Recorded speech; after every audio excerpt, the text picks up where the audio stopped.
സുജൂദിലേക്ക് കുനിയുന്ന അവസരത്തിൽ ആദ്യം നമ്മുടെ കൈയാണോ നിലത്ത് പതിക്കേണ്ടതല്ല കാൽമുട്ടാണോ പതിക്കേണ്ടത്? പണ്ഡിതന്മാർക്കിടയിൽ രണ്ട് അഭിപ്രായങ്ങളാണ് നമുക്ക് കാണാൻ സാധിക്കുന്നത്.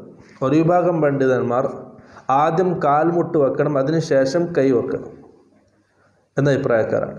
മറ്റൊരു വിഭാഗം പണ്ഡിതന്മാർ ആദ്യം കൈ വെക്കണം, അതിനുശേഷം കാൽമുട്ട് വെക്കണം. ഇതാണ് രണ്ട് അഭിപ്രായങ്ങളായി കാണാൻ കഴിയുന്നത്. സല്ലല്ലാഹു അലൈഹി വസല്ലമയുടെ ഹദീസുകൾ ഈ വിഷയത്തിൽ രണ്ട് ഹദീസുകളാണ്, പ്രബലമായ രണ്ട് ഹദീസുകളാണ് നമുക്ക് കാണാൻ കഴിയുന്നത്. ഒന്ന് വാഇദ് ഇബ്നു ഹുജ്ർ റളിയല്ലാഹു അൻഹു ഉദ്ധരിക്കുന്ന ഹദീസ്, റഅയ്തു നബിയ സല്ലല്ലാഹു അലൈഹി വസല്ലം ഇദാ സജദ, സഹാബി പറയാണ് സല്ലല്ലാഹു അലൈഹി വസല്ലം സുജൂദ് ചെയ്യുന്നത് ഞാൻ കണ്ടു. വളഅ റുക്ബത